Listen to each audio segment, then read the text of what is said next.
Homer Dávila, es un honor tenerte en este proyecto, en esta conversación. Espero que lo disfrutes mucho, al igual que todos los que lo escuchen y vean. Este episodio junto a Homer va a ser acerca de la astronomía. Él es un astrónomo experto en radioastronomía y geología y espero que lo disfrutes. Bueno, muchísimas gracias, Agner, por la invitación y yo encantado, ¿verdad?, de poder compartir con ustedes, bueno, con todos los internautas que van a ver este video y escuchar este audio acerca de un fascinante mundo de la astronomía que, bueno, por muchos años, por lo menos en nuestra región, en Hispanoamérica, ha estado durmiendo, ¿verdad? Y ahora, quizás en los últimos 10 años, ha empezado a tomar relevancia y bueno, yo estoy aquí para más que para que compartir conocimiento, tal vez para incentivar a cada persona que se tome unos minutos por lo menos para tratar de ingresar a este mundo fascinante con la observación del cosmos. Espero igual que toda la gente que lo escuche se le despierte esa curiosidad como cuando éramos niños, ¿no? Que nos preguntábamos qué eran las estrellas, cómo funcionan las cosas. Esas preguntas muy básicas suelen ser las más complejas y las que más te ayudan a acercarte a este mundo. Entonces, Claro, sí, espero que se despierte en todos los que lo escuchen esta curiosidad. de acuerdo, claro, esa es la idea. Homer, cuéntanos un poco de ti. ¿Cómo fue que descubriste tu pasión? ¿Fue desde niño? ¿Se descubrió un poco más tarde? Bueno, quiero comentarles, por ejemplo, que yo tengo de lleno tal vez unos 8 años, digamos, en lo que es el mundo de la divulgación propiamente del tema astronómico, por una cuestión, tal y como lo has dicho tú, creo que este interés por el mundo de la astronomía se despierta cuando es de niño, digamos, cuando uno es niño hay cosas que le parece sorprendente porque uno está aprendiendo a conocer todo el mundo. Y yo creo que ha sido así, no solo en mi caso, sino en el caso de muchas personas. En mi caso propio, recuerdo de niño, lo voy a contar muy brevemente, escapándome de casa, digamos, a las 2 3 de la mañana para observar el cielo, porque justamente había notado yo de niño algo muy curioso que era que justamente en las horas de la madrugada, antes de que salga el sol, era justamente cuando el cielo estaba más despejado. Entonces me dormía temprano y aprovechaba 3 o 4 de la mañana para salirme de casa, ¿verdad? Y observar el cielo. Y uno siempre quedaba maravillado. Recuerdo ahora que estoy hablando de esto, me viene a la mente quizás que uno de los primeros programas de televisión que a mí me fascinó y no fue el programa Cosmos de Carl Sagan, sino fue un programa que transmitían en Costa Rica en el canal público, Canal 13 Sinar, que era un programa semanal de la UNAM de México. Ahorita no recuerdo el nombre, pero creo que ese programa era como de los años 70 o 80 y era un programa de astronomía dictado por un astrónomo mexicano, recuerdo, eh, y era bastante interesante la mezcla de ciencia como lo hacía él, porque inclusive el tipo fumaba cigarrillos en pleno programa de televisión y las cosas que decían realmente lo entusiasmaban. Yo cuando lo veía, bueno, era y fue uno de mis programas preferidos. Lastimosamente no recuerdo el nombre. Recuerdo que aquí en Costa Rica sí era un programa interesantísimo porque hasta ese entonces, que era mediados de los años 80, no habían programas de astronomía. Luego recuerdo que se empezó a difundir el programa este de Carl Sagan, ¿verdad? Que ya había sido un éxito en los Estados Unidos y todavía hubo más gente que le llamó la atención, pero recuerdo sinceramente por encima de Carl Sagan a este programa de la televisión mexicana, recuerdo que sí era de la UNAM y bueno, fantástico, siempre quedé impactado con la información que daba el, el presentador, ¿verdad?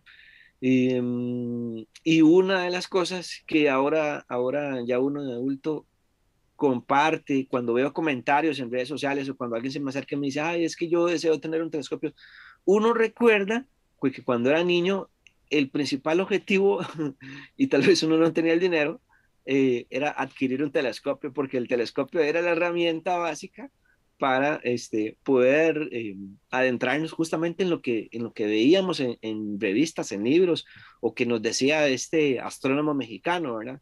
Y fue algo muy, muy interesante. Y, luego de eso, yo en los últimos años me he dedicado a lo que es la difusión del tema astronómico, principalmente en lo que es la observación. Soy un apasionado de la experimentación, entonces hemos realizado y continuamos realizando experimentos en temas astronómicos, principalmente en el mundo de la astronomía, y ahora tratando de llevar la astronomía a diferentes niveles, ¿verdad? Básicamente. Sí, es increíble el trabajo que realizan los divulgadores científicos, porque creo que son los que abren la puerta a todo este mundo. Al Si no encuentras tu puerta cuando eres niño y ves las estrellas, creo que los divulgadores son los que te la abren. En los últimos años han sido muy importantes las cosas que hacen. Ahora vemos en YouTube todos estos divulgadores científicos que personalmente a mí fueron los que me impulsaron en este mundo de querer aprender la astronomía, la física. Y personas como tú que divulgan en redes sociales creo que son las más importantes hacia la ciencia en estos momentos. Y qué bueno que estés en este mundo de la astronomía, es increíble y creo que se puede aprender mucho de ello. Hay un tema digamos, que está tras de eso, y es que desgraciadamente en nuestro mundo, en Hispanoamérica, digamos, la ciencia ha sido relegada, digamos. Ahorita nos encontramos en la actualidad inmersos, digamos, en ese globalismo, pero ahorita hay una carrera espacial que estamos viviendo, y eso no se vivía hasta la última carrera espacial por la conquista de la Luna, que mi generación, cuando éramos niños, estoy hablando que yo nací en 1980, en los 80s o los 90s no la vimos. Lo último que nosotros pudimos ver fue aquella etapa de los transbordadores espaciales. Y en el caso de Costa Rica, por el caso del astronauta Franklin Chan, que fue el primer latino o hispano en ser astronauta, digamos que ese era digamos, el anzuelo, pero nuestra generación no vio, digamos, una competencia como la que se está viendo ahora entre las potencias, entre la NASA, la Agencia Espacial Europea, la Agencia Espacial Japonesa, los chinos, Roscosmos. Y esto, yo creo que lo he dicho, eso significará que en los próximos años vaya a haber más jóvenes, más personas interesadas en este mundo de la astronomía, no solo la astronomía, sino en la carrera espacial, en las ciencias duras, en la física. Y eso también es importante porque nuestra región realmente adolece de eso, ¿verdad? Entonces, esta generación está viviendo algo que nuestra generación no ha vivido, que es estar inmersos en una carrera espacial, y a final de cuentas esto va a representar un beneficio para nuestros países. Sí, espero que sí, porque realmente estas áreas del conocimiento no solo te hacen poseedor de ese conocimiento en esta rama, sino te hace ver todo lo complejo que puede ser el conocimiento. Y yo creo que entender cada parte de un poco de todo, creo que nos puede ayudar a ser mejor personas y poder aportar a la sociedad. Igual esta carrera espacial ha sido impulsada, yo creo que un poco por los empresarios, ¿no?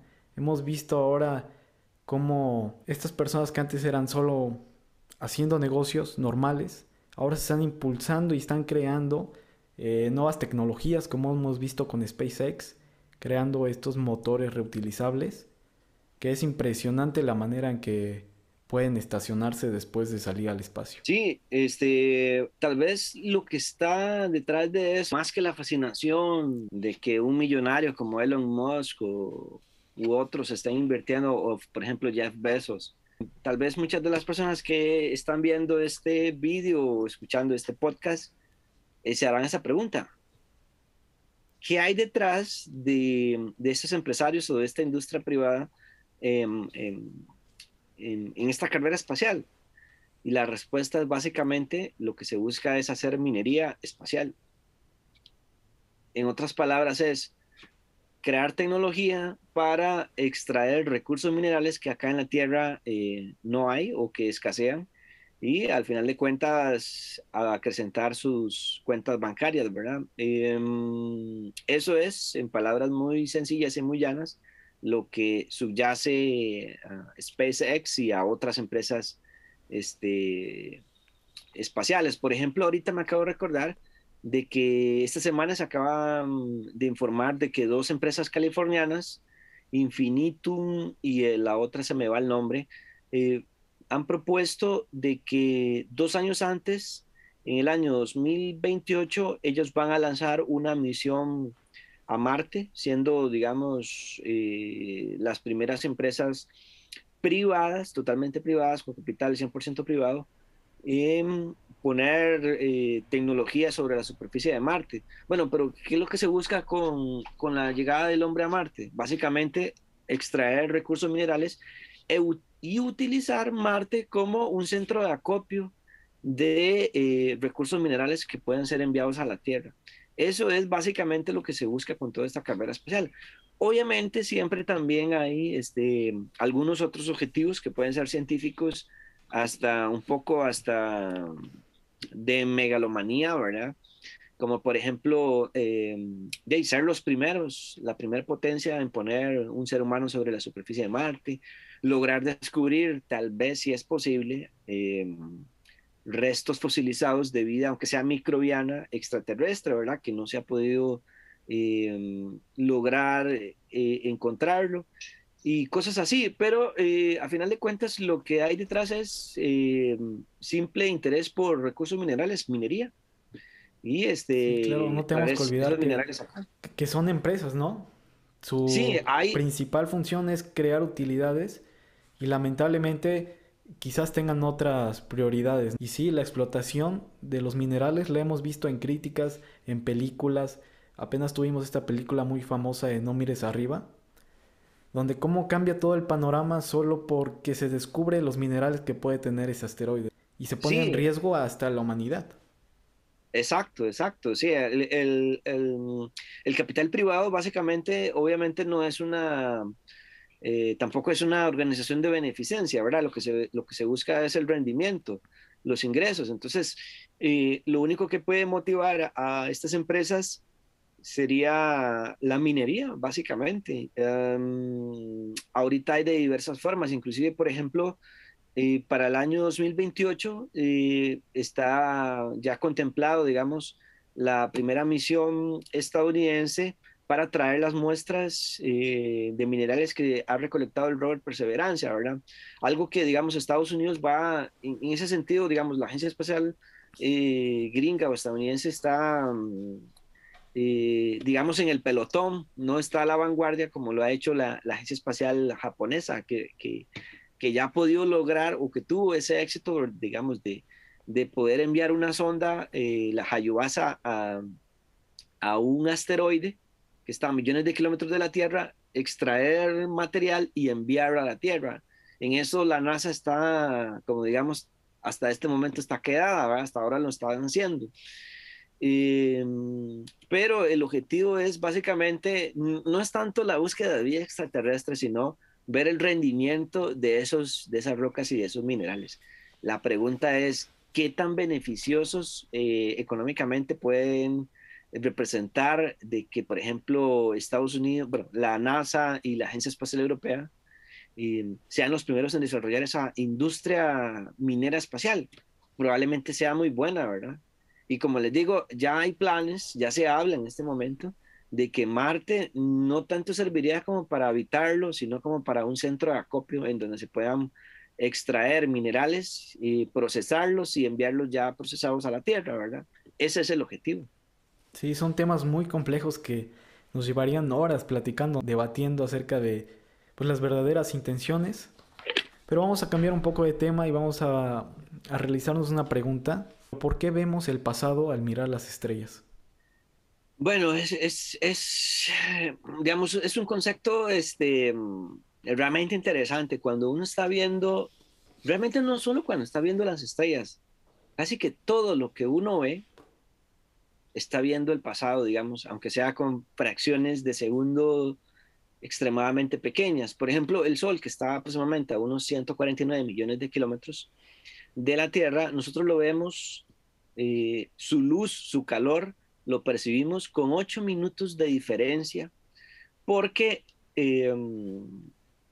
los fotones y la energía que emana de estos cuerpos celestes, las estrellas, no se transmite de forma simultánea. O sea, no es como cuando uno está viendo la televisión que la está viendo en tiempo real, sino que debido a la enorme distancia que nos separa entre nosotros y esos cuerpos celestes, a esa energía, a esos fotones, a esa luz, le toma mucho tiempo en viajar, en llegar hasta nosotros. Por ejemplo, se sabe desde Maxwell, desde el siglo, finales del siglo XIX, de que la mayor velocidad al que se puede desarrollar un cuerpo en el universo es la velocidad de la luz de 299.000, bueno, 300.000 kilómetros por segundo. No hay absolutamente nada que pueda viajar o ni siquiera igualar a la velocidad de la luz. Entonces, cuando uno observa una estrella, por ejemplo, cuando vemos el sol, que no es recomendable verlo a ojos desnudos, o cuando estamos de noche y vemos las estrellas, o inclusive cuando vemos un planeta, cuando vemos la luna, hay que darnos cuenta de que esa imagen, esa luz que proviene de esos cuerpos celestes, era la luz o era la imagen de cómo estaba ese cuerpo celeste a X cantidad de tiempo en el pasado, porque la transmisión de esa imagen, de esa luz o de esa información no es simultánea, sino que le toma eh, diferente tiempo en llegar hasta nuestros ojos. En el caso del Sol son 8 minutos. En el caso, por ejemplo, de la estrella más brillante, de mayor magnitud del hemisferio norte y del hemisferio sur, que es Sirius, le toma aproximadamente 8 años de diferencia. Y así con casi que todos los cuerpos celestes que uno suele ver en el cielo y además a otros que no puede ver, ¿verdad?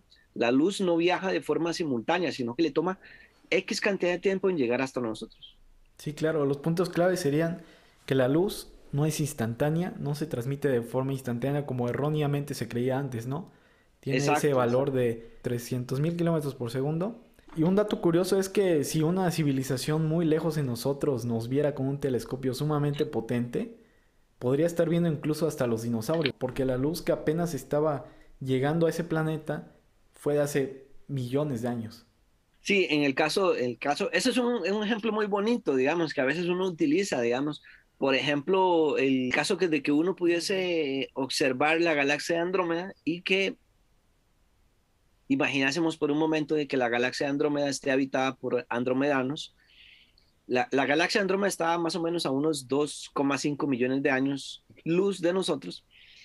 Y si de repente a los andromedanos se les ocurriese construir un espejo del tamaño de la galaxia y de repente nosotros estamos allí una noche y colocamos nuestro telescopio y lo apuntamos hacia la galaxia de Andrómeda, la pregunta es, ¿qué veríamos en ese espejo?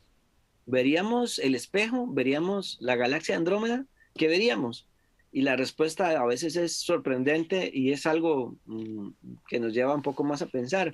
Y es que básicamente lo que veríamos es la Tierra hace 2 millones y medio de años eh, a partir de la actualidad. Es decir, hace 2 millones y medio de años, ¿cómo era la Tierra? Veríamos el pasado. Pero esto conlleva algo, o sea, no solo, como les digo, no solo esto ocurre con los cuerpos celestes, sino que ocurre con todo. Por ejemplo, ahorita te estoy observando, Agner, y hay una diferencia de tiempo debido a la distancia entre nosotros.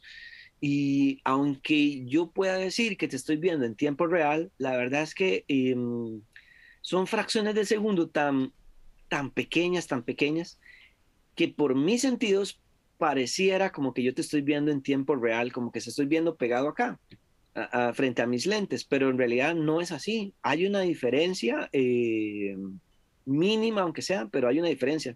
Es decir, cuando a ti te llega mi voz, realmente no te estoy hablando en tiempo real, sino que te estoy hablando fracciones de segundo después. En términos generales, este es un fenómeno que se da con todo, ¿verdad? No solo con los cuerpos celestes. Sí, es increíble que podamos ver al cielo y haya estrellas que ya estén muertas, que ya no existan, y apenas la luz nos está llegando. Claro, claro. Parece magia para personas que apenas lo están aprendiendo, e incluso para mí, aún parece magia todo este fascinante campo de la luz. La pregunta es, ¿por qué no se puede ir más allá de la velocidad de la luz? Se estableció o se supo hasta la teoría, hasta las cuatro ecuaciones de Maxwell que unificaron el campo electromagnético, ¿verdad?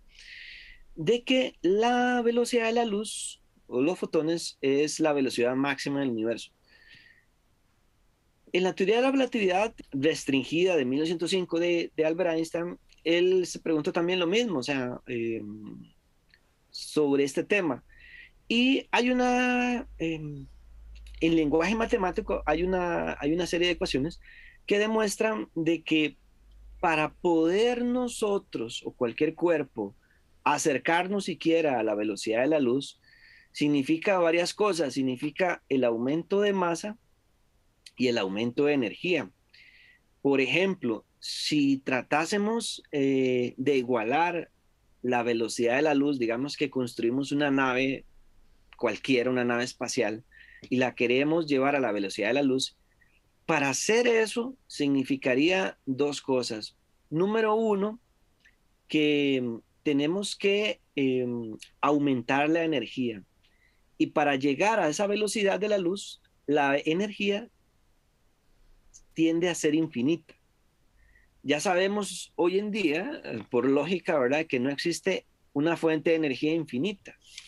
Inclusive, para acercarnos a esa velocidad, la energía que requerimos para acelerarnos o transportar esa máquina a esa velocidad superaría inclusive la cantidad de energía disponible del universo. O sea, eso es algo ilógico. Y luego, aumentar la cantidad de energía para aumentar la velocidad significa que hay que aumentar la masa. Entonces, hay una cosa como sería como una especie de cerrojo, ¿verdad? Si yo quiero alcanzar la velocidad de la luz, necesito mucha energía, muchísima más energía de la que hay en el universo, cosa que es imposible.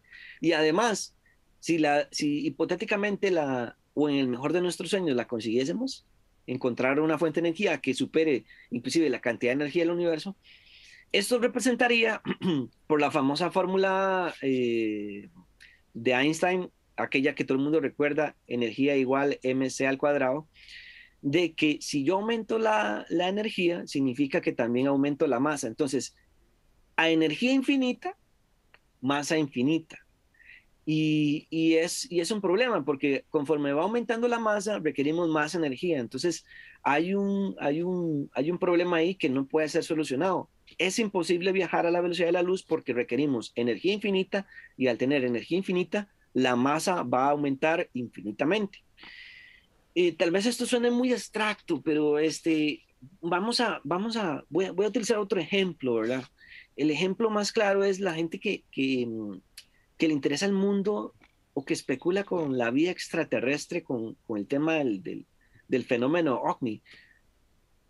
Se ha popularizado a nivel mundial de que los objetos voladores no identificados son naves extraterrestres o son tecnología extraterrestre que nos visita de otros sistemas estelares o galaxias, simplemente porque a algunas personas se les ocurrió, pero lo que demuestra esto que les estoy diciendo de la imposibilidad de alcanzar la velocidad de la luz es que definitivamente esos objetos voladores no identificados que son reales no pueden ser naves ni tecnología extraterrestre porque esta ley lo prohíbe, o sea, técnicamente es imposible viajar a la velocidad de la luz. Entonces, un viaje, alguien que te salga a ti, no sé, en YouTube, o que te cuente, que diga de que los extraterrestres nos visitan de las Pléyades o que nos visitan de la galaxia Andrómeda, sencillamente es algo totalmente equivocado porque es imposible viajar a la velocidad de la luz. No hay ni una fuente de energía que supere la cantidad de energía que hay en el universo, para transportar una masa que inclusive supere a la masa del universo. O sea, es algo totalmente lógico. Entonces, tal vez este concepto que es bastante complejo de entender, lo podamos aterrizar con un tema más común que podamos palpar, con el tema de la vida extraterrestre. En resumen, esta información nos permite darnos cuenta de que los ovnis originados como naves extraterrestres o como viajeros en el tiempo, en el espacio, es algo totalmente fantasioso. Sí, y otra de las paradojas que crearía el ir más allá de la velocidad de la luz es que las cosas sucederían antes de que ocurriesen, ¿no? Por ejemplo, si yo quisiera prender la luz, el interruptor, antes de que yo lo presionara, ya estaría encendida la luz. Por lo tanto, podríamos viajar al pasado y la cantidad de paradojas que se arrojarían con eso es imposible de contar. Sí, Pero ese bueno, tema ajá, es tremendo. vamos a irnos un poco más a un área del conocimiento que también no tiene muchos años de que se haya profundizado en ella, y es de qué son los agujeros negros y cómo se forman. Tenemos la idea de que un agujero negro es una gran masa, principalmente una estrella que tiene muchísima masa, está relacionado con la relatividad, que tiene muchísima masa y que debido a su gran campo gravitacional, ni siquiera la luz, que no tiene masa, digamos los fotones, pueden escapar. Entonces tiende a ser un cuerpo negro que absorbe absolutamente todo debido a su gran gravedad. Pero ese concepto es real, pero hay que llevarlo o extrapolarlo a la realidad. Hoy en día se especula que en la cuántica, y de hecho que ya en la relatividad general, eh, hubo un matemático, Schwarzschild, que pudo resolver las ecuaciones de Einstein y que planteaba de que los agujeros negros no dependen del tamaño de la masa, porque pueden existir agujeros negros formados por estrellas o por grandes masas y también agujeros negros del tamaño cuántico, el tamaño microscópico, el tamaño de un átomo. Eh, Cosas que no podemos percibir porque hay una diferencia en escalas, ¿verdad? Pero todo eso es posible, digamos, en el mundo cuántico de lo extremadamente pequeño. También es posible, teóricamente, estamos hablando teóricamente de que existan agujeros negros. Agujeros negros pueden ser del tamaño, por ejemplo, como el de la galaxia Messier 87, descubierto en el 2019. Estamos hablando de dimensiones astronómicas, pero también tiene que haber agujeros negros del tamaño cuántico, infinitamente pequeños. Otra explicación sería que se forman a través de colapsos de estrellas. Se necesitan aproximadamente 10 masas solares para que una estrella, cuando colapse, se forme un agujero negro. Otro dato sería de que el agujero negro no es tan grande como pensamos. Realmente el agujero negro es una singularidad más pequeña que un cabello humano, ¿no? O sea, ni lo de un átomo. Lo que vemos y lo que es el horizonte de sucesos, donde la luz empieza a introducirse hacia el agujero negro y crea estos aros de luz que hemos visto en las imágenes famosas. Pero aquí lo importante es que el concepto de agujero negro no tiene necesariamente que ver con dimensiones astronómicas, sino que se puede dar inclusive en temas o en dimensiones cuánticas, microscópicas, que ni siquiera podemos percibir. De hecho, que el mundo de la física teórica todavía sigue con el problema en este siglo XXI, que ha sido arrastrado, de cómo ligar la teoría cuántica con la relatividad, porque la relatividad explica lo que es lo extremadamente grande, ¿verdad? Y con esta teoría se puede explicar casi que todo, ¿verdad? Pero la teoría cuántica explica o trata de explicar, porque no se ha llegado totalmente a conocerla al 100%, lo extremadamente pequeño. Y hay un divorcio entre ellas dos, porque los campos gravitacionales a diferentes escalas no se explican, digamos, por las ecuaciones de Einstein o por las ecuaciones de la mecánica cuántica. La física teórica todavía sigue investigando ese tema, ¿verdad? Hay muchas teorías. Quizás la más famosa es la teoría de las supercuerdas, ¿verdad? Que hasta donde yo sé, es probablemente la que va mejor encaminada a establecer esa conexión entre la relatividad y la cuántica, pero conlleva muchísimo esfuerzo, tanto económico como mental, porque aceptar la teoría de cuerdas es casi que tirar por la borda la mecánica cuántica, ¿verdad? Porque tal vez alguno o muchos de ustedes sepan que la física o el modelo estándar de la física establece que lo que compone la materia, lo que compone el todo, son partículas, mientras que lo que plantea la teoría de cuerdas es que no son partículas subatómicas, sino que son especies de cuerdas que tienen muchas dimensiones, no solo las tres dimensiones que nosotros conocemos, ¿verdad? En la cual nosotros vivimos y nos expresamos, sino que tienen 10 o más dimensiones espaciales, inclusive temporales. Aceptar eso para el mundo de la física no se ve algo muy cercano, ¿verdad? Todavía falta mucho, pero lo que estamos hablando ahorita sobre los agujeros negros es un campo que está todavía en debate. Solamente se han logrado estudiar los agujeros negros astronómicos, digamos, los que acabas de comentar, como el colapso de las estrellas, y algunos otros que no se han descubierto porque no hay tecnología, no se desarrolla la tecnología para medirlos, pero que teóricamente pueden ser posibles, eh, inclusive que nos llevan a pensar a cosas ya un poco más filosóficas y que a veces, y si uno no tiene el conocimiento, queda un poco, como decimos acá en Costa Rica, un poco bateado, queda fuera de sí, porque nos plantean cosas que de entrada nos parecen absurdas, como por ejemplo que nosotros o nuestro universo podría ser en realidad una cuerda o un nivel cuántico muy, muy, muy pequeño comparado con todo lo que no vemos y que está más allá. No sé si alguno tal vez pueda ser que me estoy extendiendo en el tema, pero es que esto está relacionado con otros temas. Por ejemplo,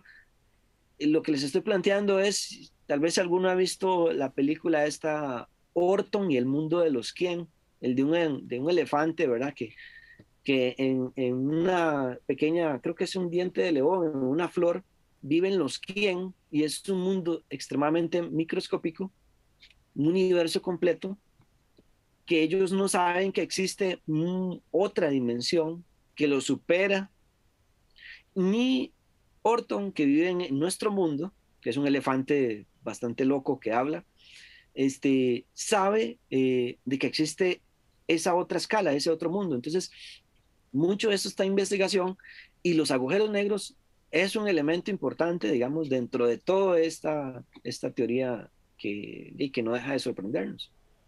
¿Y los agujeros de gusano, por lo que se sabe, qué serían? Bueno, vamos a ver lo que son los agujeros de gusano, por ejemplo, la teoría de cuerdas, la hipótesis de que vivimos o que somos un holograma, eh, son tanto hipótesis como teorías que buscan encontrar una respuesta a lo que uno percibe. Lo que pasa es que no han sido comprobadas. Por ejemplo, los agujeros de gusano, que supuestamente conectarían uno, perdón, dos o más universos, ¿verdad? O diferentes dimensiones, son algo que se plantean hipotéticamente, digamos, matemáticamente está muy bien, pero no dejan de ser más que eso, digamos. Eh, en la actualidad eh, no se ha detectado, no se ha localizado ningún supuesto agujero de gusano, ¿verdad? Es una respuesta hipotética o matemática, ¿verdad? Por ejemplo, todavía hoy en día hay gente que he visto algunos artículos que a veces cuando compartimos información sobre este tema, sobre agujeros negros y sobre física teórica, la gente dice, no, es que los agujeros negros no existen. Y entonces nos comparten informaciones de algunos físicos teóricos que son contados, que han dicho de que los agujeros negros no existen, cuando ya hoy en día inclusive ya no son solo teóricos, sino que se han podido medir. Pero en el caso de los agujeros de gusano, siguen siendo un modelo teórico, digamos, no han sido comprobados. Otro ejemplo de algo que es muy popular, pero que no ha sido comprobado porque es hipotético, son los famosos gravitones, que sería, digamos, una partícula fundamental encargada de transmitir lo que es la fuerza de gravedad. Matemáticamente existen en la teoría cuántica, pero no se han podido descubrir, no se han podido medir. Y si no se han podido descubrir, no se han podido medir, cabe la posibilidad de que no existan, ¿verdad? Sí, es muy complejo aún, ¿no? Desconocemos bastante a nivel científico de todos estos temas de los agujeros negros, porque relativamente tienen muy poco tiempo que los hemos empezado a estudiar, ¿no? El máximo exponente de los agujeros negros que todos conocemos fue Stephen Hawking. La señal WOW, ¿qué es? ¿Dónde fue? ¿Y qué es lo que representaría? La señal guau puede ser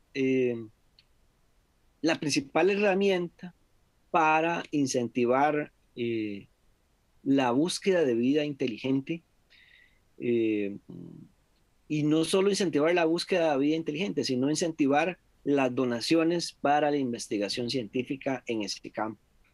La señal WOW, si mi memoria no me falla, creo que fue en el año 71, 70 y algo, en el observatorio, en un observatorio en Estados Unidos, un observatorio radioastronómico, se descubrió de que había aparentemente una señal anómala, ¿verdad? Que solo se presentó una vez y que cuando el astrónomo que estaba en oficio en ese momento pudo ver los informes, realmente se sorprendió porque hubo una señal que, digamos, que rompió el patrón, digamos, de lo que se había observado. Entonces, él colocó allí dentro de ese análisis la palabra wow, como que estaba sorprendido. Y esto se filtró a los medios y cumplió el objetivo, que era llamar la atención a la gran pregunta que quizás algunos astrónomos o gente que se dedica a la astronomía lo veían tonto, que es, ¿existe vida extraterrestre? ¿Estamos solos? O hay alguien más allá? La señal WOW permitió, bueno, luego de que se financiara el famoso organismo, el SETI, ¿verdad? Que es la búsqueda de vida inteligente extraterrestre. Y esto ha financiado, digamos, o ha permitido que haya financiamiento a otros organismos. Por ejemplo, ahorita hay muchísimo avance en el mundo astronómico. Hasta hace muy poco se acababa de inaugurar el radiotelescopio más grande del mundo en China. Ya eh, está también el Observatorio Austral en Atacama, ¿verdad? Donde se tiene digamos, el equipo astronómico más avanzado, que es el Observatorio ALMA, ¿verdad? Y eso se ha ido creciendo. Un evento como este, que puede ser de medios de comunicación, uy, descubrieron vida extraterrestre, cuando no es así, puede generar una revolución en un campo científico como ha sido la radioastronomía. Y por lo que Eso leí, es, el patrón que le interesó es que era 30 veces más potente que el ruido normal del espacio profundo. Eso era una señal sumamente potente y obviamente hay muchas hipótesis. Pero creo que los medios lo inflaron, lo hicieron una noticia de vida extraterrestre que pues finalmente no ha llegado a nada. Y espero que pronto se le dé respuesta, ¿no? Para ya acabar y ponerle un bueno, punto final ahorita hay una a la señal. hipótesis. El año pasado surgió la noticia de que se había identificado la fuente de la señal WOW con una estrella de neutrones. Una estrella de neutrones que por un proceso bastante complejo, que no voy a explicar acá, está compuesta básicamente de puros neutrones, tiene la capacidad de emitir pulsos de energía rápidos, eh, de muy alta energía, y esa alta energía es posible captarla acá en la Tierra, ¿verdad? Algunas de esas estrellas se les conoce como magnetares, ¿verdad? Tienen un campo magnético muy amplio, otras son púlsares. El año pasado se hipotetizó de que una estrella en particular pudo haber emitido una pulsación que que correspondiera a la señal WOW, ¿verdad? Todavía no se ha dado la última palabra, pero puede que ande por allí, ¿verdad? Porque fue una señal que no se repitió. Esto, lo de la señal WOW, nos lleva a pensar algo más que filosófico, es si, si, si la transmisión de datos, de energía o de información a través de ondas de radio es barata y sencilla, la pregunta es, ¿por qué a este momento no se ha captado una sola fuente de radio extraterrestre? Esto nos lleva a pensar, aparte, sumándole las evidencias o sumando la falta de evidencias, es que muy probablemente estemos solos en el universo. A este momento, la humanidad está sola. En un caso hipotético, ¿cómo sería contactar con otra civilización desde el punto técnico de la radioastronomía? Debe ser algo muy complejo, ¿verdad? Porque la decodificación de esa información, o sea, no tenemos nada para decodificar esos mensajes. Lo que se sabe hoy en día es que si llegase a detectarse una fuente de radio que sea no natural, o sea, que sea fabricada, es que esa fuente de radio va a romper definitivamente y va a ser periódica con el patrón de captación de frecuencias radioeléctricas del universo, digamos, o de otros cuerpos celestes. O sea, sería algo totalmente artificial. Desgraciadamente, como lo digo, no tenemos la piedra de Rosetta para decodificar lo que significa, ¿verdad? Pero el punto está, reitero, en que a este momento no se ha captado una sola de esas supuestas fuentes de radio de alguna civilización alienígena. Entonces, esto nos lleva a pensar de que o estamos solos o quizás nosotros estamos a la cabeza en la evolución. Sí, porque sería demasiado complejo primero para entendernos a través de un lenguaje. Quizás ellos tienen otra forma de comunicarse diferente a la de nosotros. Otro problema sería el tiempo entre contacto y contacto. Volvemos a la velocidad de la luz y las ondas no pueden viajar instantáneas. Por lo tanto, si una estrella está a 1.000 millones de años luz, sería más o menos el tiempo de llegada entre mensaje y mensaje. Si suponemos de que nosotros o que nuestra vida, nuestra existencia en la humanidad, bueno, en la Tierra, o nuestra evolución ocurrió en tal periodo y tal vez ya había surgido la vida en otro lugar, ya sea de la galaxia o de otra galaxia, podría caber la posibilidad de que ellos ya estén, si existiesen, ¿verdad? Estén obviamente más avanzados que nosotros. Habrán desarrollado algún otro tipo de tecnología, ¿verdad? Que, que, que les permita decir, aquí estamos, eh, pero si no es así, significaría también, esa es la otra posibilidad, significaría también de que nosotros estamos a la cabeza, que estamos como en una carrera de ciclismo, estamos en la punta y no en el pelotón. Desgraciadamente, para las ilusiones de muchas personas que se dedican a este tema, eh, no hay una sola evidencia de que haya vida extraterrestre. Sí, porque esto nos lleva a la ecuación de Drake. No sé si la has escuchado. Claro, Que es prácticamente para mostrarnos el resultado del número de civilizaciones tecnológicamente avanzadas en nuestra galaxia. Aquí tengo la ecuación, no sé si la puedes ver. sí, es una ecuación enorme. Sí, es muy grande. O sea, viene desde el radio de formación de estrellas, el promedio, la fracción de estrellas que están en un sistema planetario, el número de planetas que pueden tener una vida sustentable, la fracción de planetas en lo que la vida puede aparecer, la fracción donde la vida se vuelve inteligente y la fracción donde la tecnología puede llegar a tener contacto, ¿no? A través de ondas de radio para señales. Para los que no saben, bueno, estás hablando sobre la ecuación de Drake, de un físico que trabaja en el SETI, ¿verdad? Esa es la institución que les estaba comentando, ¿verdad? Con la señal WOW, y que en los años 70 se dedicó a hipotetizar o tratar de formular una ecuación para responder esta pregunta: ¿cuánta vida hay solamente en nuestra galaxia? De los resultados de esa ecuación salen, creo que son cientos de miles o millones de posibilidades de que haya mundos habitados con civilizaciones tan o más avanzadas que la nuestra, ¿verdad? Pero como la realidad supera la ficción, a este momento la ecuación de Drake ha quedado solamente como un dato más, digamos, en el mundo de la física que no se puede comprobar, como una hipótesis. Pero esta pregunta no solo se la ha hecho Drake, o sea, se la ha hecho la humanidad durante mucho tiempo. Quizás eh, a- a- eh, volviendo en el tiempo o yéndonos más para atrás, Enrico Fermi, digamos, un físico estadounidense, bueno, de origen italiano, que trabajó en el proyecto Manhattan, ¿verdad? Para la construcción de la bomba atómica, fue quizás el primero que de forma ya más científica y matemática se preguntó sobre si realmente estábamos solos. Ahí se conoce como la famosa paradoja de Fermi. Y es que si salen como unos dos o tres escenarios, el primero es que estemos solos, ¿verdad? Que eso es justamente el escenario que se cumple en este momento, estamos solos.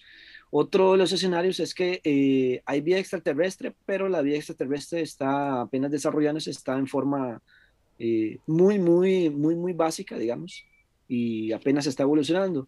Y la otra es que, que hay vida extraterrestre y que está igual o más avanzada que nosotros, pero está extremadamente lejos y no hemos podido captar la evidencia. Se le conoce a eso como la paradoja de Fermi, ¿verdad?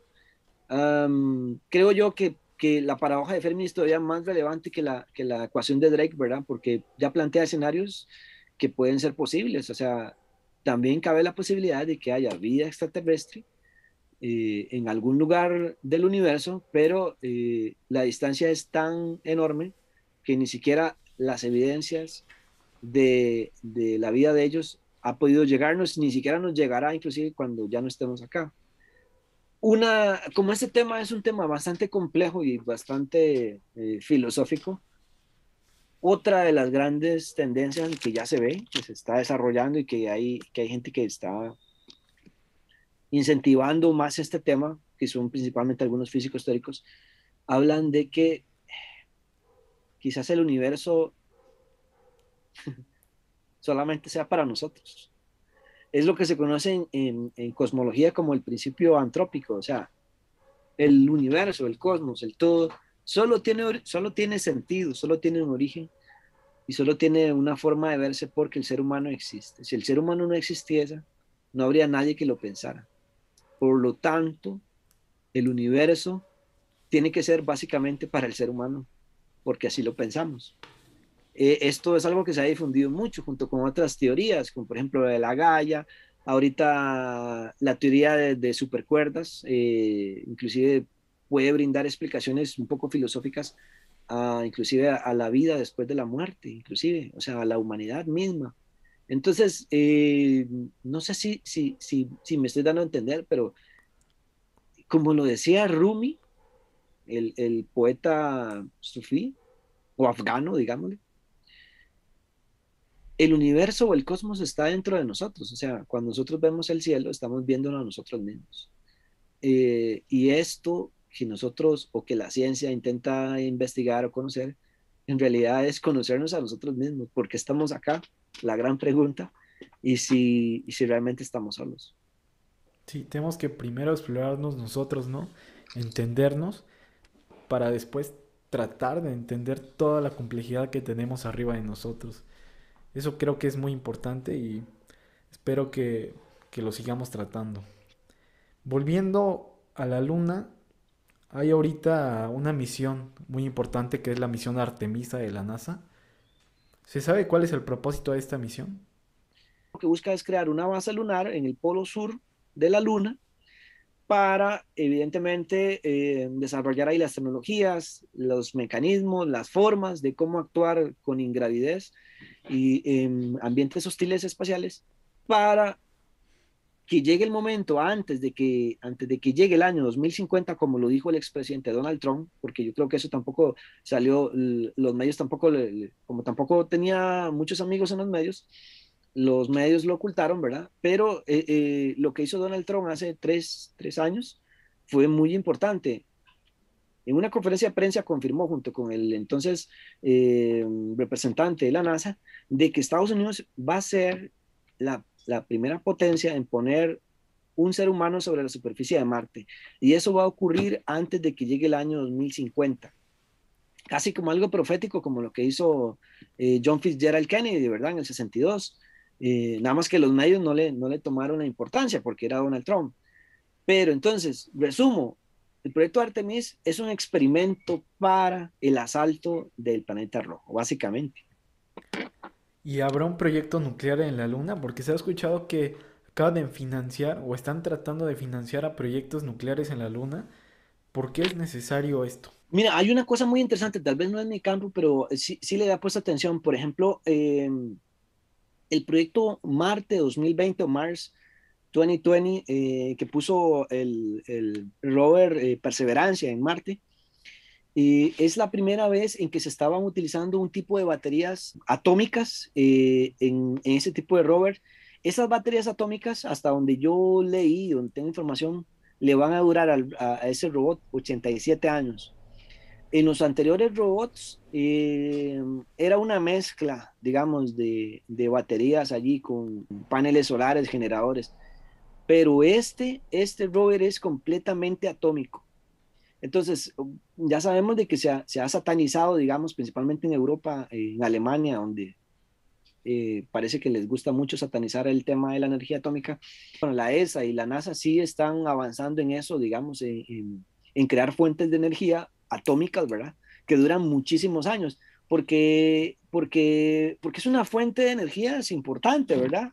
Y que no se debería desaprovechar si estamos en la tarea de supuestamente descarbonizar, ¿verdad?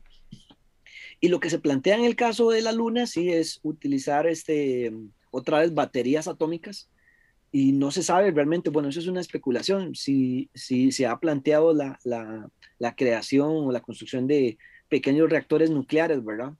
Yo de momento lo desconozco, pero sí sé que, de que no es tanto lo de la Luna, pero sí como lo que ocurrió hace 2 años con este rover Perseverancia, tiene baterías totalmente atómicas diferentes a las que tenían los otros rover, ¿verdad? Diferentes a las que tiene el Curiosity, que todavía está funcionando. Entonces, ya, es un tema interesante.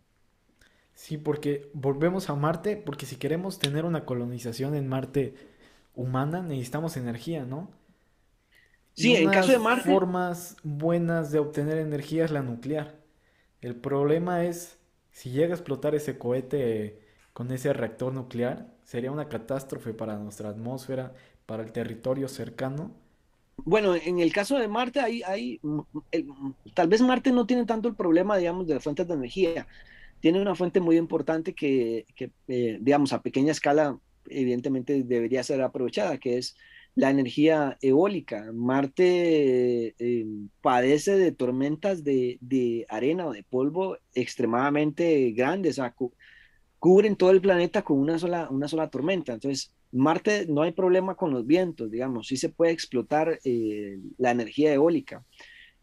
También se puede explotar lo que es la energía solar, pero así como lo dices tú también, es cierto, la energía atómica es una energía importante. Ya lo estamos viendo, China tiene, bueno, ha desarrollado en los últimos 10 años muchísimas centrales de energía atómica. Y esto le ha permitido ya tener una cierta independencia energética, ¿verdad? ¿Cuáles serían los pasos para terraformar Marte si quisiéramos que fuera el hogar de los humanos? Mira, mira qué bonita esa pregunta, porque verás que ahorita estoy con un proyecto con niños acá en Costa Rica, en donde la pregunta del proyecto principal es cómo colonizar Marte, cómo realizar la colonización humana en Marte.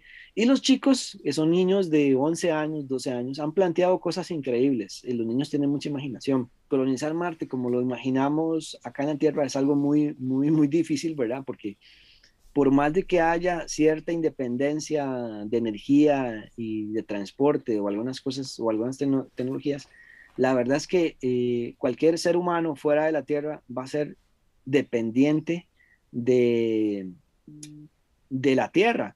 Veámoslo el caso, por ejemplo, de el descubrimiento de América. Cuando los españoles llegan a América, eh, eran dependientes, digamos, de Europa.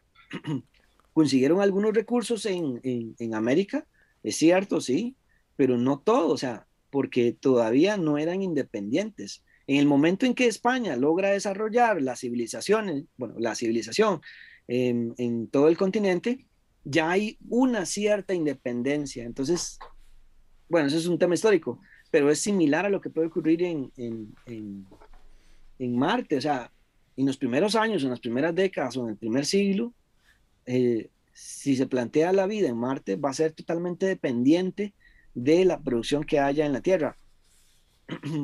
La pregunta es, ¿cuántas personas se necesitan en Marte para que sean totalmente independientes? O sea, eh, ¿cuántas personas se ocuparán que estén trabajando en tecnología para dar alimento, en salud, en educación, en desarrollo de infraestructura? Eso, eso tiene que ser mucha gente, ¿verdad?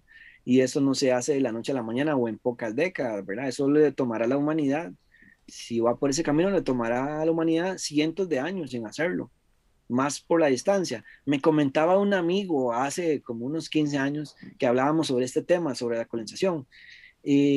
Cuando los españoles llegaron a América y implantaron la civilización occidentalizada acá, era un viaje, ese viaje para ellos era un viaje como decir el viaje que estamos viendo hoy de la humanidad a la luna. O sea, fue una empresa tremenda, o sea, y tal vez se nos borra de la mente, ¿verdad? Porque tenemos ciertas concesiones políticas, pero era un viaje que implicaba morir, o sea, entonces, eso es nada más que en otra escala diferente, ¿verdad? Es lo que podemos, o lo que estamos viendo ahorita, digamos. Cuando llegue el primer ser humano a Marte, será como la llegada de Colón a América. Y sin igual, o sea, es similar. Sí, porque es completamente llegar a algo desconocido. Objetivo es calentar el planeta, porque Marte, a diferencia de lo que se cree comúnmente, es muy frío. Y tenemos mucha agua, pero están en los polos. Entonces, varias formas de tratar de colonizar Marte sería bombardear nuclearmente con bombas de hidrógeno los polos. No, el problema de Marte es que, bueno, no tiene un campo magnético, digamos, desarrollado como el de la Tierra, digamos. Los campos magnéticos permiten de que los gases de la atmósfera de los planetas no escapen al espacio abierto, digamos. En el caso de Marte, sí tiene polos congelados, ¿verdad? Pero desgraciadamente ese hielo no es agua como acá en la Tierra, sino que es dióxido de carbono y otros gases congelados. Entonces, por ejemplo, de hecho que eso es uno de los temas que se planteaban mis estudiantes, estos niños, que ellos querían, dice, para el agua, y calentamos el agua que está en los polos, dice. No, desgraciadamente no, porque si usted le aplica calor a esos polos, no se va a derretir porque no es agua congelada, sino que son gases, entonces se va a sublimar, va a pasar del estado sólido sin pasar por el estado líquido al estado gaseoso. Y lo que va a surgir de allí no es agua, sino es dióxido de carbono, monóxido de carbono, nitrógeno, etcétera, etcétera. Allí el problema está en cómo producir agua. Este rover, el que está en Marte ahorita, en Perseverancia, tiene una tecnología, creo que se llama MOXIE, en el cual permite agarrar ese dióxido de carbono y transformarlo junto con otras moléculas de hidrógeno en agua. Y ya se vio que sí produce agua. Entonces, el gran embrollo está en desarrollar la tecnología para crear grandes factorías o grandes centrales de producción de agua y de oxígeno también, ¿verdad? Sí, tocaste un tema muy importante que se sublimaría y terminaría en dióxido de carbono. Igual estoy investigando y esto provocaría un tipo de efecto invernadero gracias al CO2 y aumentaría aún más la temperatura. Entonces ya tenemos el CO2 gracias a la sublimación en Marte. Ahora el siguiente paso sería el oxígeno. Y Sí, el otra oxígeno. cosa que se ha planteado es los fitoplancton, que representan entre el 50 y 85% del oxígeno que se genera cada año en la atmósfera de la Tierra. Estos viven en el agua, entonces si se pudiera derretir en este plano el agua de Marte y que pudieran vivir ahí los fitoplancton, ya tendríamos una No, presión. porque es que el problema de ese hielo es que no es agua. O sea, no es agua como nosotros la conocemos, sino que es dióxido de carbono. No son moléculas de agua, ¿sí? Ese es el problema. El punto está en que se tiene que desarrollar la tecnología suficiente y en gran tamaño para poder producir agua de forma independiente, no de forma natural, como lo está haciendo el rover con este sensor que se llama MOXIE, creo que se llama. Produce agua, pero en pequeñas cantidades. Es un problema que no se sabe todavía cómo se va a resolver, ¿verdad? Sí se puede calentar el planeta, pero el agua, mm, habría que desarrollar, o sea, una tecnología bastante robusta. Luego lo de los seres vivos, o sea, al principio tendrá que ser en invernadero, ¿verdad? Porque primero no hay suficiente presión atmosférica. Luego hay mucho polvo durante el invierno, ¿verdad? Esas tormentas de polvo que cubren todo el planeta es un riesgo. Y luego que el oxígeno bueno, anda en cantidades un poco inferiores a las de la Tierra, pero se supone que a nivel de superficie es casi que nada, ¿verdad? Entonces, eh, tendrán que construir alguna especie de mecanismo como especie de domos o invernaderos en donde se aseguren esas condiciones para los seres humanos. Mientras tanto, se desarrolla tecnología a gran escala para producir agua, ¿verdad? Y ya produciendo agua, tal vez se podría tener la posibilidad de desarrollar vida microbiana o de plantas, ¿verdad? Sí, el agua es la clave en Marte y se ha especulado también que puede haber ríos subterráneos, ¿no? Pero Eh, no podremos descubrirlo hasta que estemos ahí. Otra posibilidad sería desviar asteroides de hielo, apuntarlos hacia Marte que caigan y eso podría llevar agua. Esa no la había escuchado, pero tendría que ser una tecnología que ahorita no se tiene, ¿verdad? Que tomará su tiempo.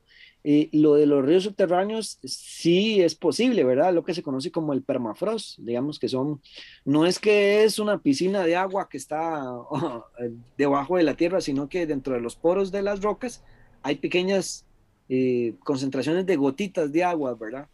Muy similar a lo que hay acá en la Tierra, que se conoce como permafrost.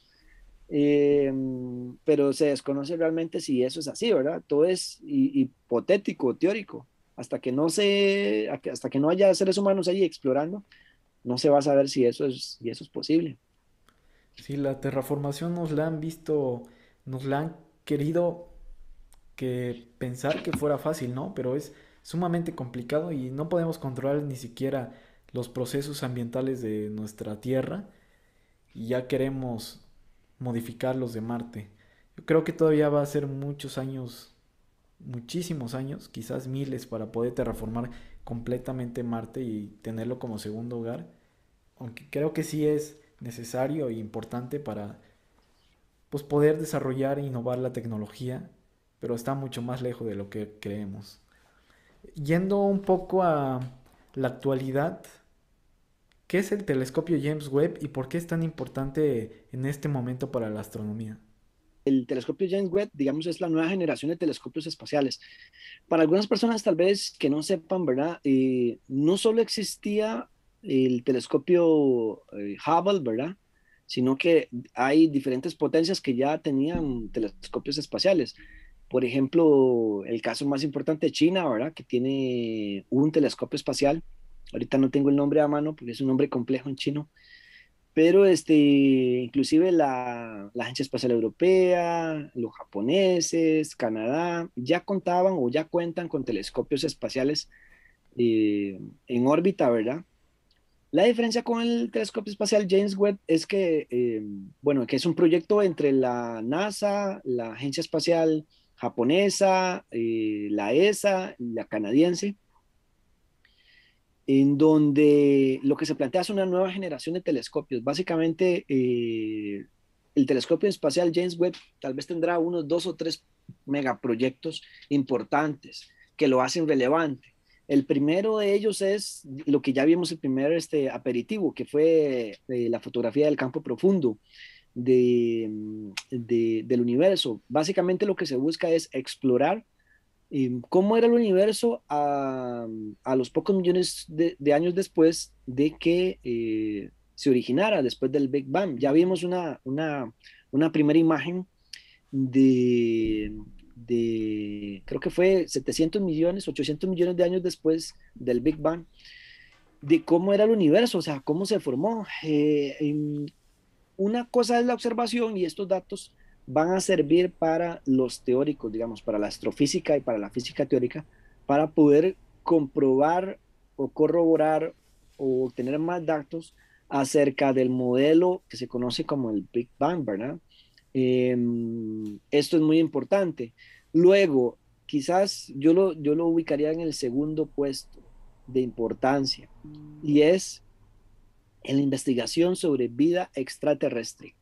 Y es que el telescopio espacial James Webb, como tiene muchos sensores, uno de esos o varios de esos sensores permiten detectar o analizar la composición química de las atmósferas de los exoplanetas. Si alguien no sabe qué es un exoplaneta, es básicamente un planeta que está fuera de nuestro sistema solar, porque hoy en día sabemos de que, bueno, no todas las estrellas, pero una enorme cantidad de ellas en tipos poseen planetas similares a nuestro sistema solar. Entonces, el telescopio James Webb tiene la capacidad de estudiar las atmósferas para saber la composición química.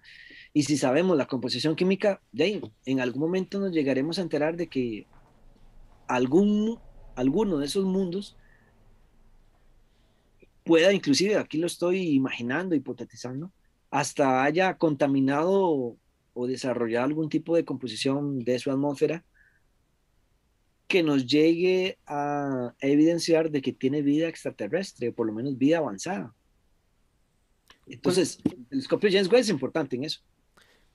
cómo es la forma o el proceso de detección del estudio de las atmósferas de los planetas? Porque están sumamente lejos y ¿de qué forma se estudian?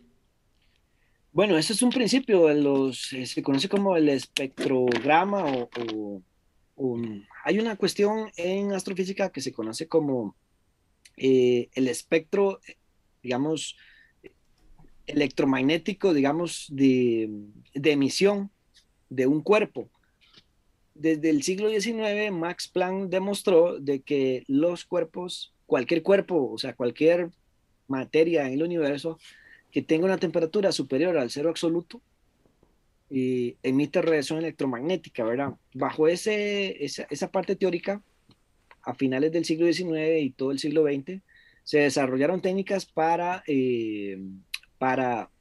poder conocer la composición química de algo. Por ejemplo, ahorita hay un elemento, bueno, no es un elemento, es una herramienta que se utiliza en minería, eh, que es una especie de pistola, es una pistola de rayos X, por ejemplo, es una pistola como, bueno, no tengo ahorita algo que lo asemeje, pero imagínense una pistola, esa pistola emite rayos X, o bueno, en algunos casos rayos X, en otros tipos de rayos, esos rayos impactan la superficie y esa luz rebota y vuelve a ser captada por el sensor y conforme a los tiempos de respuesta de cómo van llegando esas partículas al sensor, él va calculando o lo que se conoce como firmas espectrales, va ubicando cada tiempo de respuesta con una firma, digamos, con una huella digital de cada elemento. Entonces, por ejemplo, el carbono tiene una huella diferente a la del zinc o la del plomo, ¿verdad? El telescopio espacial James Webb tiene justamente, creo que es un espectrógrafo que es similar, ¿verdad? Entonces, puede captar esa energía que es irradiada bajo esta teoría que conocemos desde el siglo XIX y permite obtener una firma espectral de ese mundo, ¿verdad? La superficie de la atmósfera. Entonces, con esas firmas se puede identificar si el planeta tiene oxígeno, si tiene metano, hidrógeno, etcétera, etcétera, ¿verdad? Eso es importante porque, como reitero, nos va a servir o le va a servir a la gente que está haciendo esto, quizás, cruzando los dedos, se puede encontrar un mundo que tenga evidencias de vida extraterrestre. De eso trata, básicamente. Sí, se va a descubrir un nuevo plano de tanto del estudio de exoplanetas como del estudio de las primeras galaxias del universo. Creo que el James Webb va a ser, o más bien ya está, para que esté en los libros de historia del futuro, porque va a ser revoluciones astronómicas, yo creo, que de las más importantes que ha descubierto la humanidad. Volviendo al planeta Tierra, ¿qué son los polos magnéticos? ¿En cómo nos ayudan? ¿Y es probable que se inviertan en unos años? Bueno, y los polos magnéticos, bueno, creo que tengo este pequeño globo terráqueo. Se forman básicamente cuando hay en un planeta un núcleo activo, digamos. Sabemos por teoría geológica de que por densidad, cuando se forman los planetas, los núcleos suelen ser más densos y que los materiales menos densos quedan en superficie. Entonces, por ejemplo, los metales tienden a hundirse en profundidad.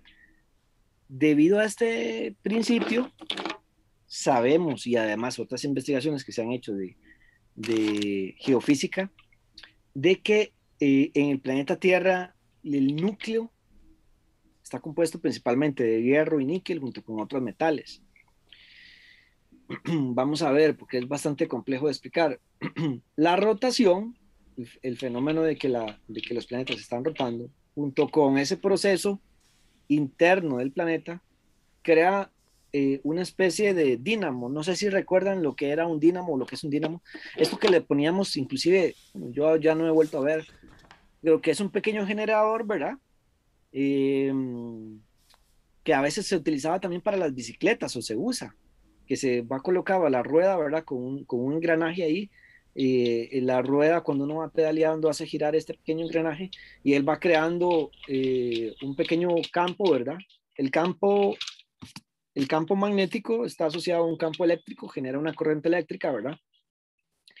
Entonces, el campo magnético o la Tierra y los otros planetas generan algo similar a eso, a lo que es un dínamo.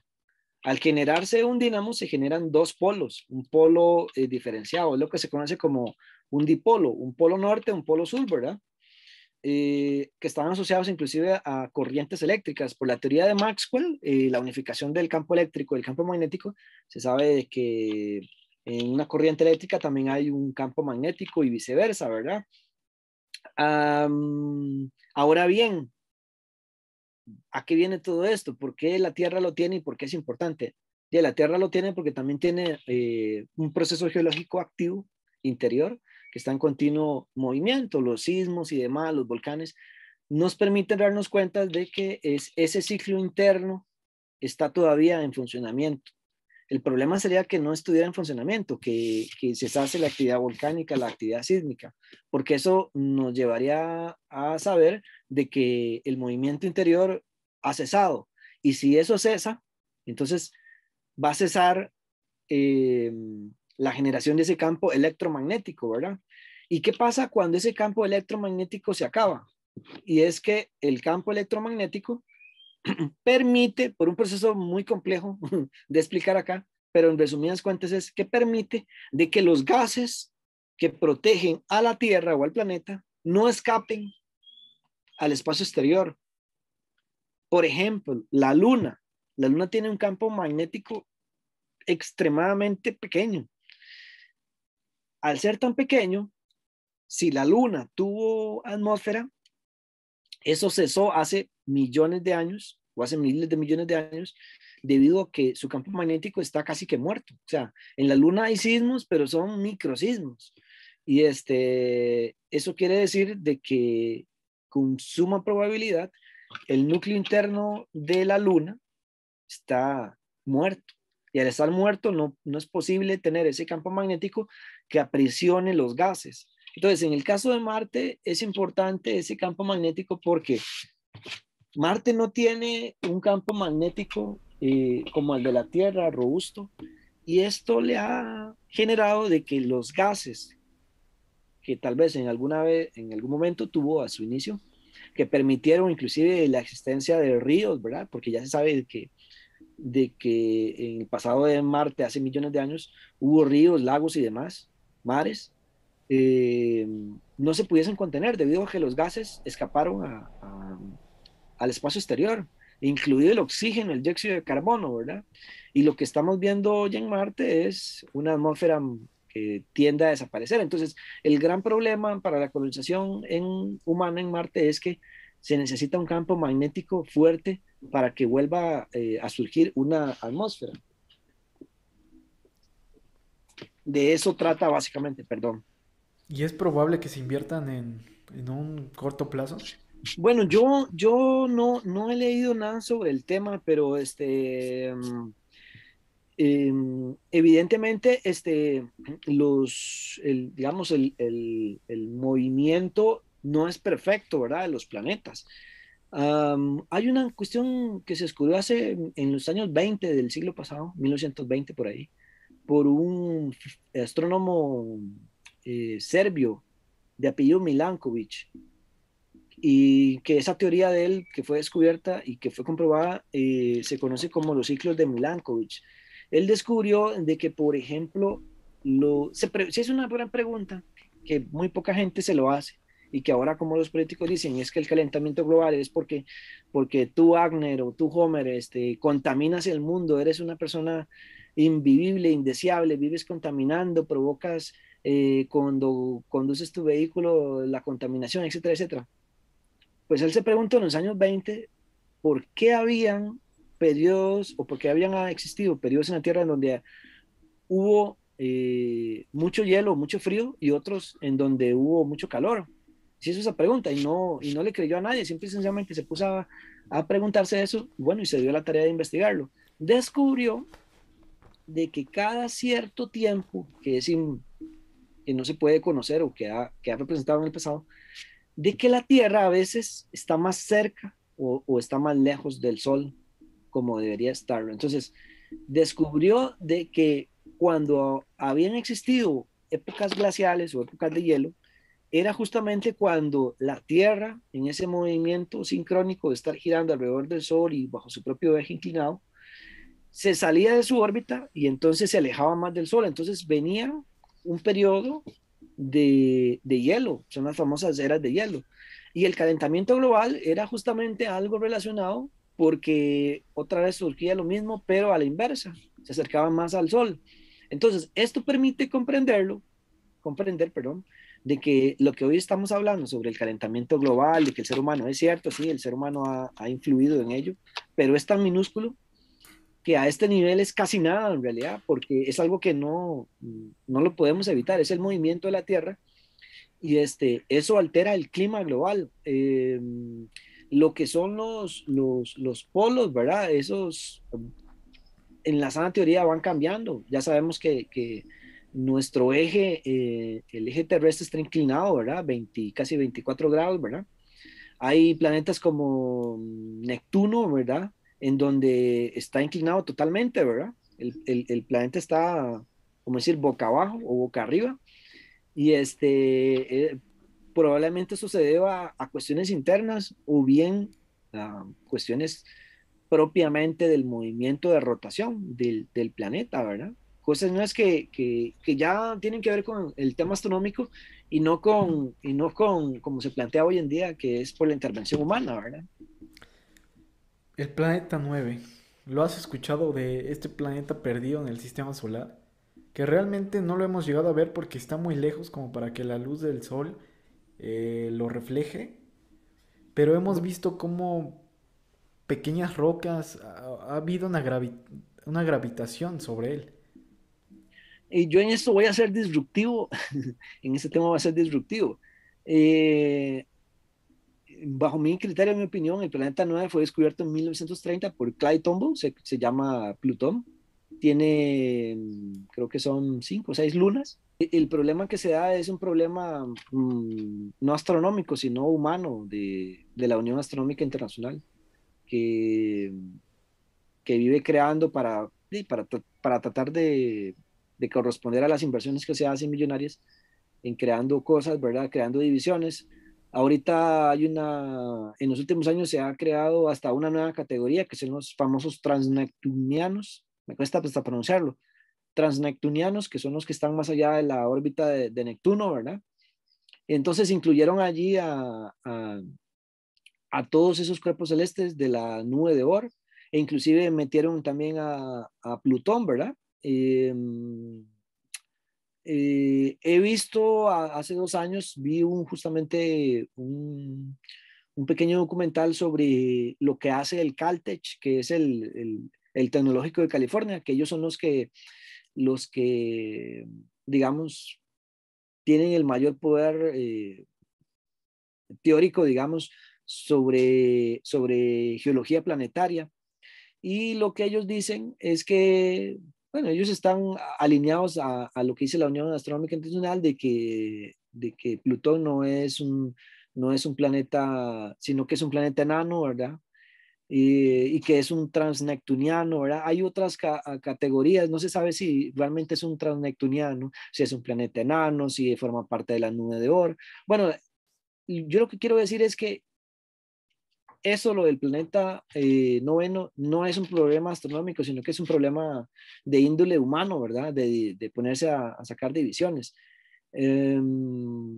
Lo interesante de Plutón, al ser el noveno planeta, es que si fuese un planeta enano, si fuese un asteroide, o si fuese un miembro de la nube de Oort, si fuese un transneptuniano, es cómo puede alguien explicar de que Plutón tiene 4 o 5 lunas. Es porque evidentemente es un planeta, independientemente de sus dimensiones, es el noveno planeta. Y aunque tiene una órbita diferente, sin lugar a dudas, yo soy de la opinión de que es el noveno planeta y lo que se discute acá es un tema político, digamos, de la búsqueda del noveno planeta, pero el noveno planeta ya se descubrió hace 90 años, bueno, hace 92 años, y bueno, esa es mi opinión, eso es lo que yo puedo decir, ¿verdad? Y aunque se descubriera o se viera, considerarlo planeta estaría en debate, ¿no? Porque es casi nula su interacción con todo el sistema solar. Para terminar, un tema que yo creo que te encantaría hablar es de Sí. qué piensas de ser astrónomo en Latinoamérica, especialmente en Costa Rica.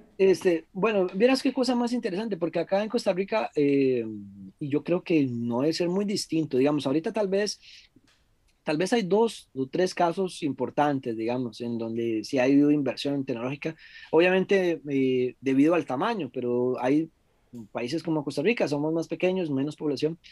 México es importante porque lleva muchísimos años por encima de los demás países de Hispanoamérica, ¿verdad?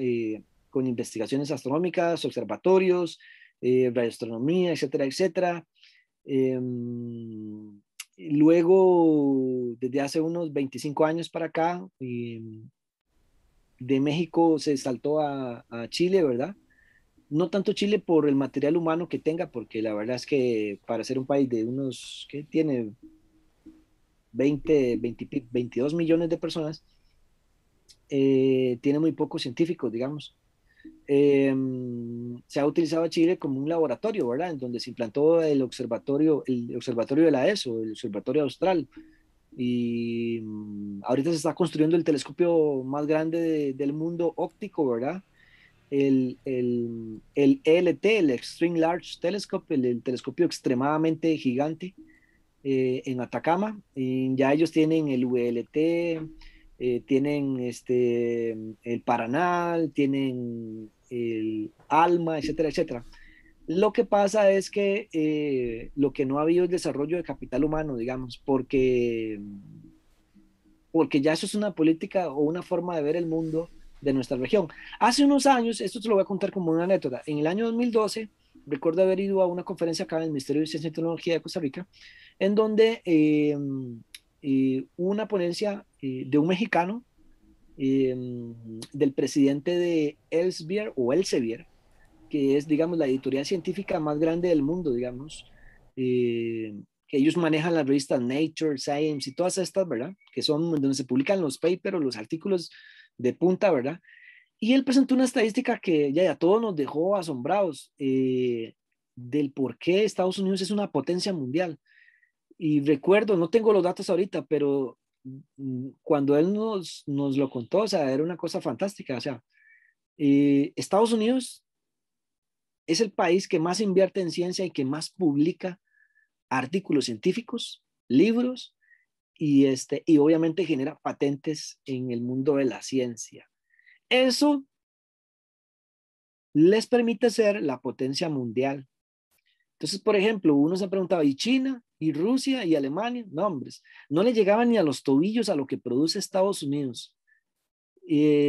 La cantidad son millones de artículos científicos en ciencias duras, ¿verdad? No estamos hablando como decimos acá en ciencias sociales, bueno, que ni son sociales ni son ciencias, ¿verdad?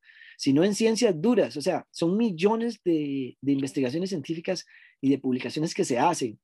Entonces, ¿cómo alcanzar eso? La verdad, yo no lo veo que están a ellos a años luz de nosotros, no solo por el recurso, sino por las ganas. Sí creo de que esos temas incentivan, digamos, pero como decimos acá popularmente o en forma de adagio, una golondrina no hace verano, digamos. Por ejemplo, acá te voy a citar el caso típico de Costa Rica. En los años 80, a pesar de ser un país atrasado y demás, de ahí surgió un científico que es el doctor Franklin Chan Díaz, fue el primer astronauta de toda Hispanoamérica o Latinoamérica. Bueno, el primer latinoamericano en llegar a la NASA. Tuvo el récord en ese entonces de vuelos al espacio, ¿verdad? Y después de eso, estamos hablando desde el año 86, desde ese entonces, no ha habido nadie que vuelva a igualarlo, digamos. Si han existido o todavía se siguen preparando algunos ingenieros y demás, pero digamos, a ese nivel no hay. Entonces, cada cierto tiempo surge, no solo en Costa Rica, México los tiene, el resto de países también, pero que salgan a ese nivel es muy difícil, digamos, y conlleva mucho esfuerzo. Por ejemplo, acá es muy popular la historia del doctor Chan Díaz, que tuvo que irse con $50 a Estados Unidos para lograr su sueño, porque acá en nuestra región era imposible. Y así como él, han habido muchos, pero aún así son muy pocos comparados a lo que el mundo de la ciencia está haciendo. Sin embargo, tampoco hay que perder la esperanza, ¿verdad? Estamos en una época en los medios de comunicación en donde vemos estos programas tan fantásticos, Cosmos. Bueno, ahora que tus seguidores van a ver este programa, tal vez les llame la atención. Entonces, siempre hay posibilidades, simple y sencillamente, ya, hay que esforzarse para lograrlo, ¿verdad? Y también ver que no todo el mundo está en una competencia, digamos. La gente, esto, por ejemplo, yo lo hago no porque me haga millonario, porque definitivamente no me lo estoy haciendo. Simple y sencillamente, así como me imagino que lo estás haciendo tú también, Einer, es porque hay una pasión. Y si no existe esa pasión, ya, no se puede hacer nada. Entonces, ya, y lo fundamental es tener pasión, que a uno le guste lo que está haciendo y incentivarlos, ¿verdad? Sí, estoy completamente de acuerdo contigo. Yo creo que la inversión gubernamental tiene que mejorar. Y eso implica escoger buenos políticos que estén a cargo para que impulsen todo este desarrollo tanto tecnológico y lo más importante que es la educación, porque al menos aquí en México la educación, el desarrollo y la innovación que se le ha dado es casi nulo. Venimos viendo lo mismo de hace décadas, escogiendo a los mismos políticos de siempre. Creo que esto debería cambiar, debería estar en nosotros, impulsar el desarrollo tecnológico y de educación en Latinoamérica, y es una de las misiones que este podcast tiene, sin llevar el conocimiento que suele ser complejo, desglosárselos de una manera fácil para que lo puedan entender y así les despierte la curiosidad y ya por ellos mismos puedan empezar a leer, a ver documentales, incluso A- estudiar una carrera relacionada a la ciencia, ¿no? aquí hay algo que es más que científico político, digamos, y quiero tocarlo, porque yo me imagino que esto no solo ocurre en mi país, sino que ocurre no sé si, me gustaría pensar que no ocurre en todo el mundo, pero más marcadamente en nuestra región. Por ejemplo, que digamos, alguien que tenga un interés científico no solo se enfrenta al reto de la política del país, sino también se enfrenta a la competencia de los que ya viven de la academia. Por ejemplo, en el caso de este país, y yo siempre he sido crítico, por ejemplo, las universidades estatales concentran la mayor cantidad de plata, estamos hablando de recursos, de dinero y materiales, se supone que ciencia, para hacer ciencia, pero uno nunca ve los resultados, nunca se ven los resultados de eso.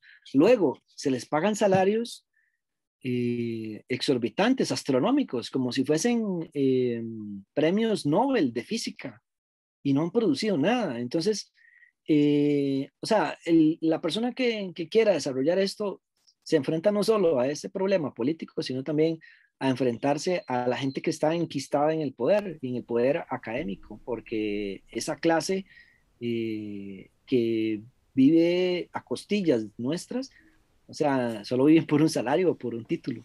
Entonces es muy difícil, digamos, a veces encontrar el apoyo de eso. Y yo lo he dicho, en las universidades no necesariamente están los mejores, por lo menos en América Latina, no necesariamente están los mejores. De hecho, que los mejores eh, están fuera, desgraciadamente, ¿verdad? Sí, no, lamentablemente el gobierno, yo creo que también es culpa de la sociedad, no les da el apoyo, ni el respeto, ni la atención que la ciencia y los divulgadores se merecen. Pero es un tema muy complejo, yo creo que sí se debería tocar con distintas personas, incluso comentarlo hacia personas que estén relacionadas al poder y tratar de poner nuestro granito de arena, ¿no? Quizás si después de tantos granitos de arena ya podamos hacer un peso grande y que pueda cambiar la sociedad. Por Claro. último, ¿cuál sería tu consejo para los jóvenes que quieran adentrarse a la astronomía y la vida en general? Yo solo tengo un consejo, o sea, bueno, dos. Primero es hacer lo que a uno le gusta, o sea, si a uno no le despierta la pasión, ya estamos mal. Luego, desgraciadamente, vivimos en un mundo en donde se necesita el dinero, necesitamos vivir, o sea, no podemos vivir solo de la pasión, porque nos morimos de hambre.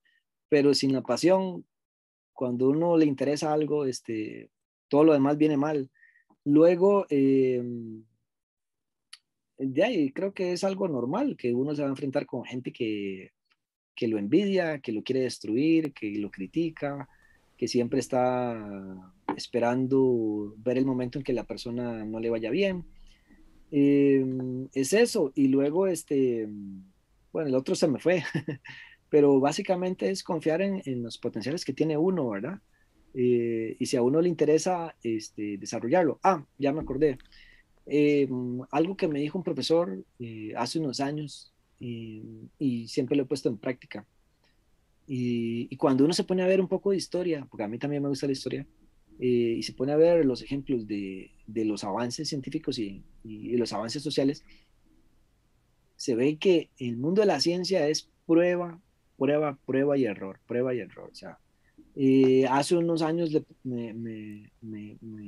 preguntaba a una persona que tiene un poco más de conocimiento en la parte de la astronomía, le digo yo, ¿funcionará tal cosa? Entonces me decía, vea, mira, no sé eso porque nunca lo he probado, pero lo único que te puedo recomendar es que haz la prueba, dice, haz la prueba. Entonces, la ciencia es eso, o sea, probar y si falla, cambiar.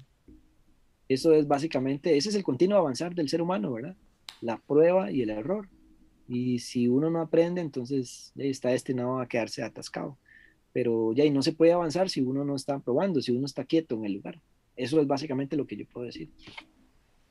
Sí, es sumamente importante hacer lo que nos gusta, como dijiste, nuestra pasión, y darle todas las ganas del mundo hacia tus proyectos que tengas. Siempre va a haber piedras en el camino, pero yo creo que podemos levantarlas y quitarlas y seguir hacia adelante.